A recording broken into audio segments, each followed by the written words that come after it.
The Dybbuk Box.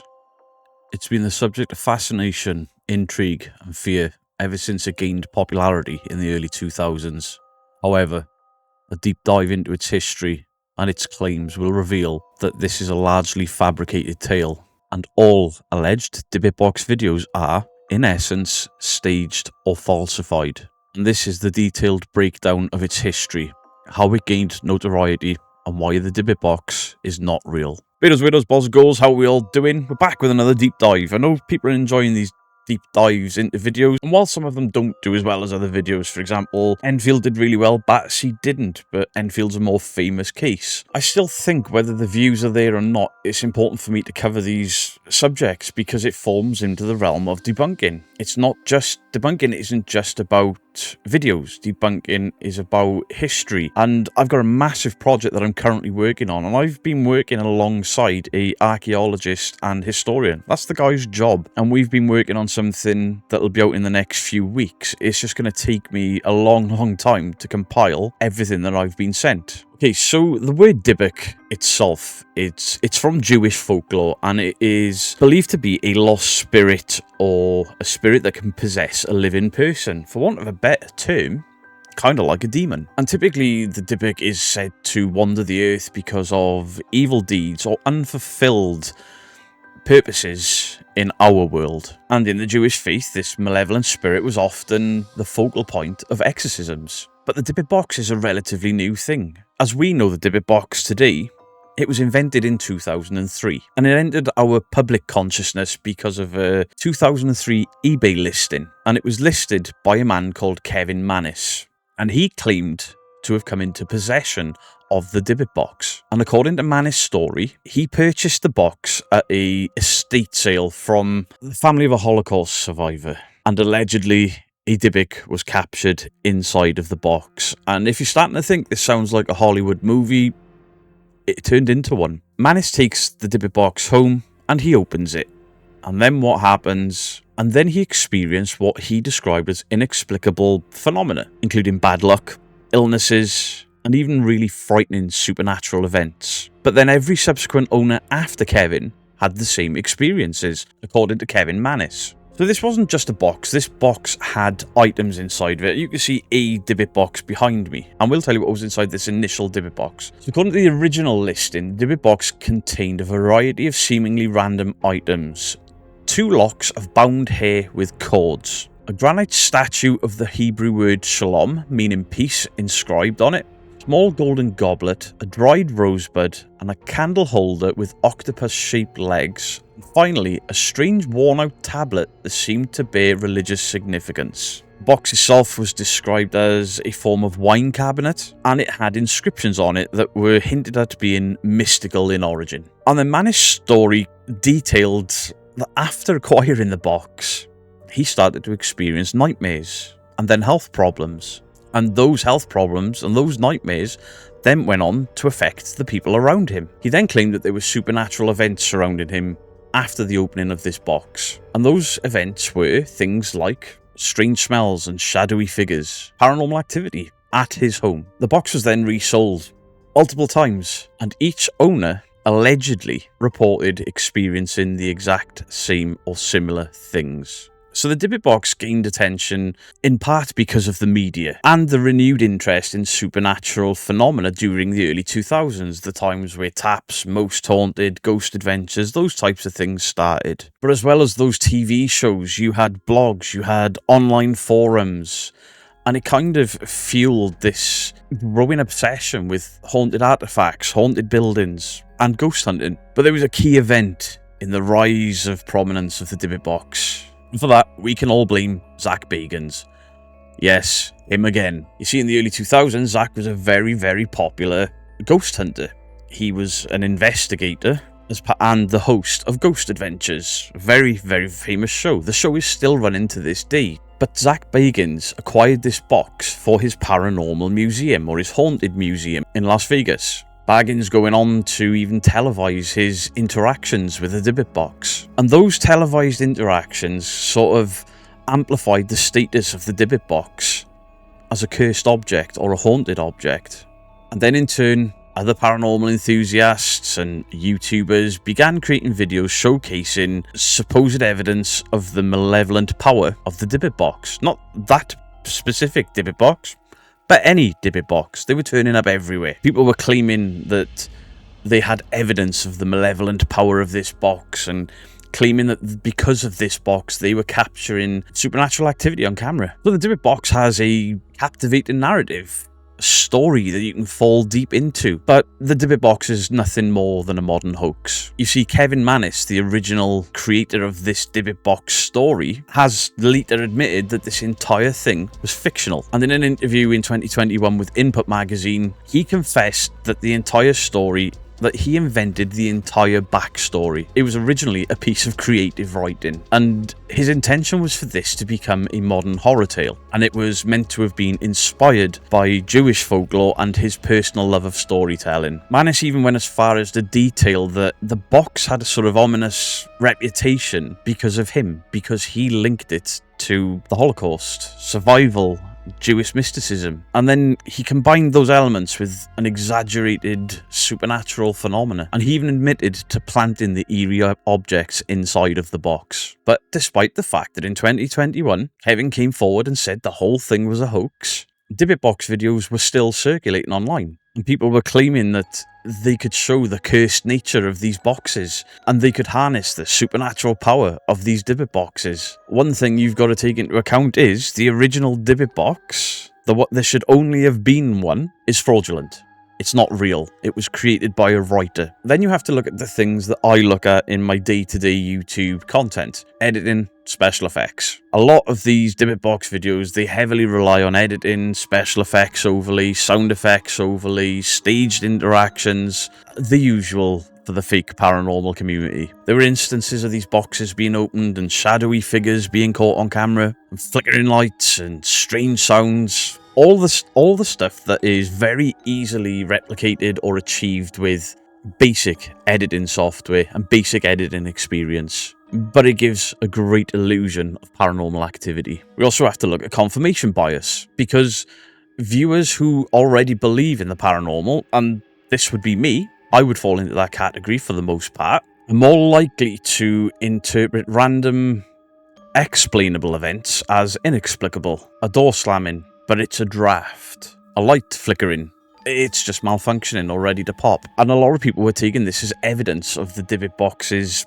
curse. And then this bias allowed for content creators to exaggerate really mundane occurrences. I mean, look at Laney and Ben. They didn't have a Dybbuk Box, but their entire career started off a little side door in the bedroom blown open, probably with a draft. And all of these explainable events are always passed off as unexplainable events. We need to look at the fact that there is no scientific evidence related to Dybbuk boxes. No scientific study has ever substantiated any of the claims of supernatural activity linked to a Dybbuk box. You know, the events that people are describing are purely anecdotal. And given the box is now confirmed fictional origins, there's no basis for any of the paranormal claims in any of those videos. And it is safe to say that any of these channels that have had a Dybbuk Box video where things have happened are fake.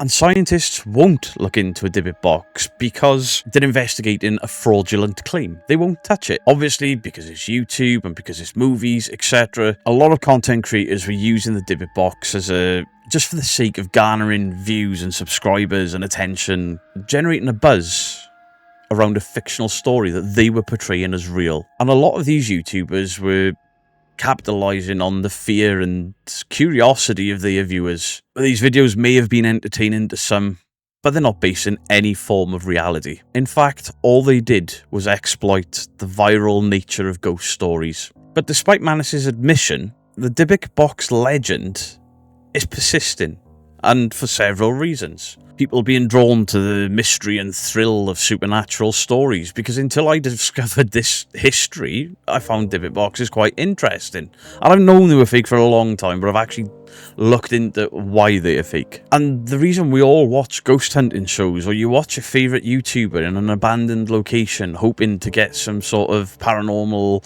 interaction, it's the unknown. And the fear of the unknown, to an extent, it can be intoxicating. And that intoxication can in turn lead to us willingly suspending our disbelief. And for some people, they can willingly suspend their disbelief even in the face of contradictory evidence. We also have to understand that there is a history of inanimate objects being able to harbour spirits or curses or demonic entities. This is something that's been long-standing in folklore and tradition.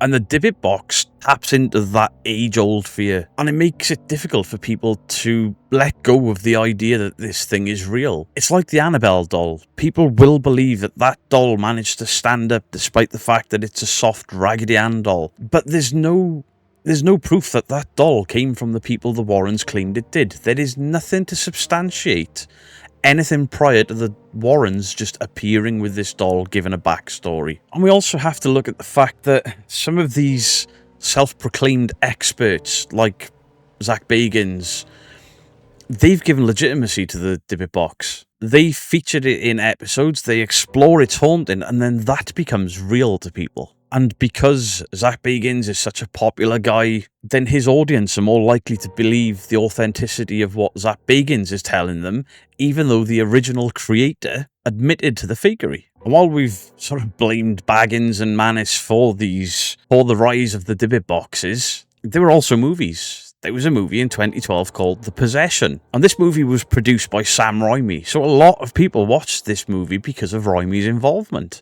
And this movie was directly influenced by this Dybbuk Box legend. And the film follows the story of a young girl who purchases this mysterious antique box at a yard sale, but then she becomes possessed by the malevolent entity inside. And the film's producers even marketed this movie as based on a true story. They drew heavily from Manis's narrative. It's also worth noting that the movie itself never actually referred to the box in the movie as a Dybbuk box, but it did borrow a lot of the original myth, the cursed object, ancient foreign objects, spirit from Jewish folklore, and then the terrifying consequences of those that open the Dybbuk Box. But then the advertising campaigns by the movie, or the promotional campaigns by the movie, kind of associated the Dybbuk Box with possession. And then that, in the minds of a lot of viewers, blurred the lines between fiction and reality. And despite it being a work of fiction, the box and the Possession movie gave the Dybbuk Box mainstream attention. The movie's plot was kind of reinforcing this perception that cursed haunted object could truly exist. And that made this myth become reality to some people in popular culture. And after this film released, interest in Dybbuk boxes skyrocketed. Again, with YouTube videos, blogs, and paranormal investigators all finding these Dybbuk boxes. But Zach Bagans didn't just stop with the museum and the odd episode here and there. There was a particular episode that I remember called Quarantine the Dybbuk Box. And it aired during the pandemic, the lockdown. And it showed Baggins supposedly interacting with this box with really extraordinary circumstances. And during this episode, Zach Baggins is hearing strange noises. Then he starts getting all over emotional when he gets too close to the box. He can't be upstaged by a box. And then he sort of attributes all of this to this trapped spirit inside the box. It was ridiculous. But these dramatic depictions, it only heightened the public's fascination with this cursed object. Even though there is zero credibility to it, there is zero scientific evidence to back up any of these supernatural claims. The entire thing from day one was fraudulent. So because of Ghost Adventures and Mindseed and the movie The Possession, it created this weird kind of feedback loop. There was supposed to be one Dybbuk box, and that, years later, the creator admitted his fakery. But then they were popping up everywhere. There was always these new representations of the Dybbuk box, and instead of leading to questions, it led to people to say that this was validating the previous box. Now, these boxes, they kept turning up more and more intricate designs, and then they would turn into little wicker baskets with candle wax all around them because, you know, evil entities are scared of candles. When the movies, and then in turn the TV shows, and then in turn the YouTube channels market these things as based on a true event, it gives the audience the impression that the supernatural phenomena associated with the box is real. And these events, you know, they became more and more exaggerated and more fictionalized based off a fictionalized box created by somebody to make a horror story. So thanks to Zach Bagans, thanks to Manis, and thanks to the movie, and thanks to this Hollywood dramatization, it made it really difficult for the public to be able to separate truth and fiction. And by the time this trickled down into YouTube, it allowed individuals and certain teams to create and share these Dybbuk Box content with ease because it's based on a true story. And these things were turning up in My Haunted Hotel. They were turning up in urbex videos, urban exploration. And they were turning up in personal investigations. People were taking these things with them to haunted locations, like they had some sort of power. And all this did was kind of boost the mythos of these Dybbuk boxes. But all they really did was cause more and more confusion around the legitimacy of this box. And we also can't forget Kevin Manis. While he did admit in 2021 that the Dybbuk Box was entirely his own creation, he'd given conflicting stories over the years. He even played along with paranormal claims after the box had changed owners. He sold the story that people were retelling when they bought that box from him. And because he shifted his narrative to sort of encompass these other stories that people were adding to it, they allowed the fake story to grow into something that was seen as real. And people thought that maybe he wouldn't fully deny the curse of the box because there was some truth to the legend. There wasn't. So in conclusion, the Dybbuk Box, despite having its roots in folklore and popular culture, it's ultimately just a fabrication by Kevin Manis. It was then marketed by paranormal enthusiasts, fueled by Hollywood movies like The Possession. There are a whole host of Dybbuk Box movies that you can find on Amazon Prime, the varying quality. Now, Manis coming forward and saying that this box was a hoax should have dispelled any of the myths surrounding this thing. But because of the sensationalism of the films, the TV shows, and the viral internet videos, it allowed this legend to persist long after the truth was exposed. Today, some people still believe that the Dybbuk Box is a cursed artifact, and there are numerous of them in the world. But the overwhelming evidence is that the Dybbuk Box is nothing more than an entertaining hoax that somehow blurred the lines between fiction and reality. So, do please let me know what your thoughts are in the comment section down below. I've been wanting to cover the Dybbuk Box for a long time because I actually held one in my hand at My Haunted Hotel, and I'm like, this is wicker and candle wax. I believe it was gifted to them, and a dog destroyed it, and then a Bible page was pulled out of there, and why would the dog have reacted to this Dybbuk Box? I don't know. Maybe a cat had rubbed against it. Maybe there was a smell of food attached to it. And to me, that personal touch, the fact that I held one, the fact that I followed the story of this little box that a dog destroyed and then nothing happened, it's the proof that it's just an entertaining hoax. And it was an entertaining hoax that blurred the lines between fact and reality. So let me know in the comments down below, is there another haunted artifact you would like me to look into?